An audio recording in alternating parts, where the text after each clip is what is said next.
जय Shri Krishna, Radhe Govind. Welcome back to Kanhamrit. आज की वीडियो में बात करेंगे कि दुर्गा नवमी हमें कब करनी है। 5 तारीख को है या 6 तारीख को है। दुर्गा नवमी की पूजा किस प्रकार से करनी है। दुर्गा नवमी पे कन्या पूजन कब करना है, हवन कब करना है। दुर्गा नवमी से रिलेटेड आप लोगों के जितने भी प्रश्न हैं सभी के उत्तर आपको मिलने वाले हैं। अगर अचानक से आप लोगों के पीरियड्स आ जाते हैं तब आप हवन कन्या पूजन कैसे करोगे, अपने व्रत को कंप्लीट कैसे करोगे, पारण कब और कैसे करोगे, सब कुछ जानने को मिलेगा। तो अगर आप लोगों ने चैनल पर पहली बार विजिट किया है तो चैनल को सब्सक्राइब करके बेल आइकन जरूर प्रेस कर दीजिएगा ताकि आने वाले सभी न्यू वीडियोस के नोटिफिकेशंस भी आप लोगों को मिलते रहें। चलिए इस वीडियो को शुरू करते हैं। देखिए सबसे पहले तो बात करते हैं कि इस बार दुर्गा नवमी कब है। तो देखिए नवरात्रि चल रही है। इस बार नवमी तिथि जो है वो 6 अप्रैल 2025 को मनाई जाएगी। नवमी तिथि का जो व्रत है वो भी 6 अप्रैल 2025 को ही किया जाएगा। दुर्गा नवमी के दिन जो नवमी तिथि है उस दिन माता के सिद्धिदात्री स्वरूप की पूजा की जाती है। सिद्धिदात्री जैसा कि नाम से ही समझ में आ रहा है कि आपके जीवन की जितनी भी कठिनाइयां हैं, आपके जीवन में जितने भी कष्ट हैं, जितनी भी परेशानियां हैं, जो भी आप माता से चाहते हो वो सभी चीजें आपको मिलने वाली है। वो सभी माता सिद्ध करने वाली है। लेकिन उसके लिए हमें माता की पूजा अर्चना वंदना आराधना बिल्कुल मन से करनी होगी। पूजा में किसी प्रकार की कोई त्रुटि हमें नहीं करनी होगी। देखिए काफी सारे लोग होते हैं जिनके यहाँ अष्टमी पूजन किया जाता है, काफी सारे लोगों के यहाँ नवमी पूजन किया जाता है। अष्टमी पूजन कैसे करना है, उस दिन क्या क्या करना है, पूजा विधि, उसकी वीडियो ऑलरेडी चैनल पर आ चुकी है। डिस्क्रिप्शन बॉक्स में से आप लोग वो वीडियो चेकआउट कर सकते हो। इस वीडियो में हम लोग नवमी के बारे में बात करेंगे। तो अगर आपके घर पर नवमी पूजी जाती है तो देखिए सबसे पहली बात तो ये है कि हर किसी के घर की परंपरा अलग होती है।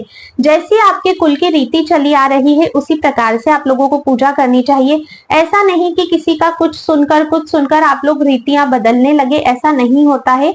आपके कुल में जिस प्रकार से पूजा होती आ रही है आपको उसी प्रकार से पूजा करनी चाहिए, क्योंकि बहुत सारे लोगों क्या पूजा विधि अलग होती है, बहुत सारे लोगों क्या जो भोग बनता है वो अलग बनता है। तो आप लोगों को अपने घर की परंपरा को भी लेकर चलना है। घर में किसी भी प्रकार का लड़ाई झगड़ा इस दिन नहीं होना चाहिए। देखिए 9 दिनों तक हमने माता को अपने घर में बुलाया है, माता हमारे घर पर आई है, हमने माता की स्थापना की है। इन 9 ही दिनों हमें ध्यान रखना होता है कि माता हमारे घर में प्रसन्नता पूर्वक रहे। किसी भी प्रकार का कलह क्लेश घर में नहीं होना चाहिए। स्पेशली अष्टमी नवमी की अगर जिस भी दिन आपका पूजन होता है तो बिल्कुल भी आपको ये चीजें नहीं करनी है। ऐसे में माता देखिए बिल्कुल भी प्रसन्न नहीं होती। हम स्वयं भी अगर हम भी किसी के घर जाते हैं और वो लोग आपस में ही लड़ाई झगड़ा कर रहे हैं, घर का माहौल ही बहुत खराब है, तो क्या आप प्रसन्न होगे? तो फिर वो तो जगदम्बा है ना। तो हमें इन सब चीजों का ध्यान रखना है। बहुत छोटी छोटी बातें हैं लेकिन बहुत ज्यादा इंपॉर्टेंट बातें हैं, तो इन चीजों का आप लोग भी ध्यान रखिएगा। अब देखिए नवमी के दिन पूजा आपको किस प्रकार से करनी है पहले उसको समझते हैं। अब देखिए सबसे पहले तो हमें नवमी तिथि के दिन ज्यादा देर तक सोना नहीं है, ब्रह्म मुहूर्त में ही हमें उठ जाना है।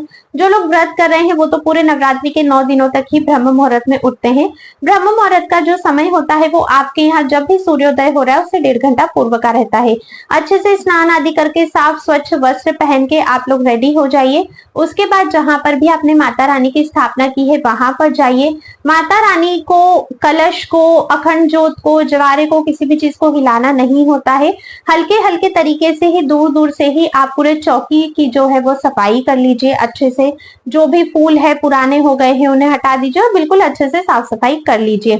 सभी को जल का छींटा दीजिए, सभी की पूजा कीजिए। कुमकुम, हल्दी, रोली, चंदन, इन सभी चीजों से आप लोग पूजा कीजिए। चावल अर्पित कीजिए, पुष्प अर्पित कीजिए। जैसे डेली आप लोग नवरात्रि की पूजा कर रहे हो ना, उसी प्रकार से नवमी में भी आपको पूजा करनी होती है। इस दिन ना हवन का बहुत विशेष महत्व होता है क्योंकि पूर्णाहुति हवन किया जाता है। तो हवन इस दिन आपको विशेष रूप से करना है। अब हवन पहले करना है कि आरती पहले करनी है? तो देखिए हवन आप सबसे पहले तो माता की पूजा कर ली, ठीक है। जैसे हम लोग माता की पूजा करते हैं, माता की पूजा कर ली। भोग माता को हमें समर्पित करना है। स्पेशली जो भोग बनता है वो पूरी का, हलवे का और काले वाले जो चने आते हैं जिन्हें देसी चने कहा जाता है उसका भोग बनाया जाता है। हलवे में बहुत सारे लोगों का कंफ्यूजन होता है कि सूजी का हलवा बना सकते हैं कि आटे का ही बनाना है। तो देखिए वैसे तो अगर आप लोग आटे का हलवा बनाते हो वो भी बिना चीनी वाला, मतलब शक्कर नहीं डालनी है उसमें, आपको गुड़ मिश्रित करना है, वो सर्वोत्तम ही होता है। बट काफी सारे लोग हैं जो सूजी का हलवा शक्कर डाल के भी बनाते हैं। तो आपके यहाँ पर जैसी परंपरा है आप देख लीजिए। सर्वोत्तम तो यही है कि आप आटे का हलवा बनाएं, उसमें गुड़ को डालकर आप लोग आटे का हलवा माता रानी को भोग लगाइए, उन्हें वो बहुत अधिक प्रिय होता है। तो ये तीन चीजें तो मेन है जो बनती ही बनती है, ऑलमोस्ट हर किसी के यहाँ पर बनती है। इसके अलावा फिर आपके यहाँ पर जो भी परंपरा है, जो भी भोग माता के लिए बनता है, बिल्कुल प्रेम पूर्वक भाव से बनाइए। भोग बनाते समय ज्यादा बातें नहीं करनी है, किसी से लड़ाई झगड़ा नहीं करना है। मैं फिर से बता रही हूँ, क्योंकि जैसा हम भोग बनाते हैं, माता पाती है, फिर हम प्रसाद पाते हैं, तो भोग हमें बहुत ही शुद्धता के साथ बनाना होता है। फिर हमें हवन करना होता है, आरती हमें बाद में करनी होती है। तो आप लोग हवन कीजिए। हवन करने के बाद फिर माता की, दुर्गा माता की जो भी आरती आपको आती है या जो भी आरती आपके यहाँ पर होती है, जय अम्बे गौरी या जो भी आरती आपके यहाँ पर होती है, वो आरती फिर आपको करनी है। आरती देखिए आप कपूर से कर सकते हो और नॉर्मल घी के दीपक से भी आप लोग कर सकते हो। दोनों को साथ में रखकर भी आप लोग आरती करते हो। जब भी आरती घर में हो रही है, हवन घर में हो रहा है, तो उस समय घर में जितने भी सदस्य अवेलेबल हैं उन सभी को उस स्थान पे होना चाहिए जहां पर पूजा हो रही है। ऐसा नहीं है कि घर में सिर्फ जो माता है वही पूजा कर रही है, बाकी लोग सिर्फ अपने कामों में लगे हुए हैं, है ना, बच्चे अपने कामों में लगे हैं, बाकी सब अपने, ऐसा बिल्कुल नहीं करना है। देवी माता की पूजा हो रही है, पूरे रूप से उनका सम्मान अति आवश्यक है। अगर आपने उनको अपने घर में स्थापित किया है तो घर के जितने भी सदस्य हैं अपने सभी काम छोड़िए। अगर आप घर में हो तो, अगर आप लोग बाहर हो, ऑफिस हो या कहीं, तो फिर ठीक है, लेकिन अगर घर में प्रेजेंट हो तो जिस समय पूजा हो रही है आपको पूजा स्थल पे मौजूद होना है। इस बात का विशेष ध्यान रखिएगा। छोटे बच्चे हैं, बड़े बच्चे हैं, जैसे भी हैं, सभी को वहां पर होना चाहिए। ठीक है, अगर कोई व्यक्ति ऐसा है जो बहुत ज्यादा बीमार है, बैठ उठ नहीं सकता, तो अलग बात है, बट जितने लोग आ सकते हैं जो बिल्कुल स्वस्थ हैं उन सभी को पूजा की जगह पर अवश्य ही उपस्थित होना चाहिए। इस तरह से आप लोगों को अपनी पूजा जो है वो कंप्लीट करनी चाहिए। इसके बाद हमें कन्या पूजन करना होता है। देखिए नवरात्रि के जब भी हम व्रत करते हैं, अष्टमी नवमी का पूजन अगर घर में होता है, माता की स्थापना अगर आप लोगों ने की है, तो कन्या पूजन अति आवश्यक होता है।